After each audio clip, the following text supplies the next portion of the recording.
An intensive Garda investigation is underway after a 24-year-old man was stabbed to death and 2 other people injured. The 3 separate incidents took place this morning in Dundalk in County Louth.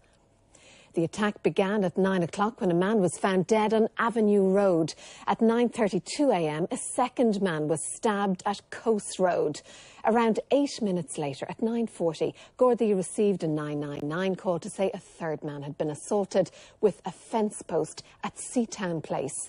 The suspect, an 18-year-old from Egypt, was disarmed and arrested at Inner Relief Road at 9:45. A series of attacks that left 1 man dead and 2 others injured in Dundalk today began here just before 9 o'clock this morning.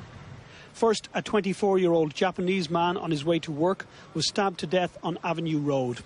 His attacker then moved on to Coast Road, where a second man who's Irish was stabbed and injured, before continuing on foot to Seatown Place, where another Irish man was attacked with a fence post. I just saw the ambulance on the Seatown at about 9:10. I think it's an awful thing to happen, to come to be born in Japan and come all the way to so-called peaceful Ireland and be murdered. Half an hour after the attacks began, an 18-year-old Egyptian was spotted by a uniformed Garda who watched him as he swung the fence post around in an erratic manner. He called for backup and the teenage suspect was arrested 5 minutes later. Gardaí have described the attacks as random and unprovoked, but have not ruled out a possible link with terrorism. A terror attack is a line of inquiry. It's certainly a line that we would look at. We will endeavour to establish the suspect's background, who they are, and where they've come from, and why are they here. And as to why an innocent bystander going about their work would be attacked in the middle of a Dundalk on a morning just slightly before 9 o'clock. Gardaí say there's nothing to suggest any of the victims or the attacker knew each other, but confirmed the 18-year-old Egyptian suspect had been in contact with Gardaí from the immigration section 2 days ago in relation to a possible application for residency here. It will be an international dimension. Obviously, we're going to be speaking to the Egyptian authorities and in order to establish where this person has come from and how did he arrive in this jurisdiction. Gardaí say 1 weapon has been recovered, but believe the attacker may have had 2 knives. They're also trying to establish why Dundalk was the chosen location for these attacks.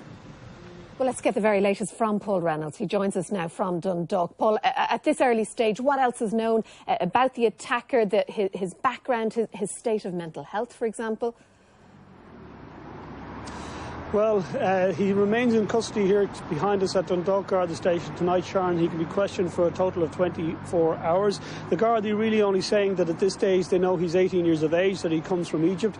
As you heard the Chief Superintendent say there, they're contacting the Egyptian authorities to find out more about his background, to find out why he came to Dundalk specifically. They only know that he's been here for definite since January the 1st, when he made contact with the authorities here to try to find out how he might apply for residency here. But the fact that they know so little about him is causing concern not only to senior Gardaí but also among politicians. The Justice spokesman for Fianna Fáil saying tonight that the Minister for Justice needs to establish and explain whether this individual came into the country via another EU country.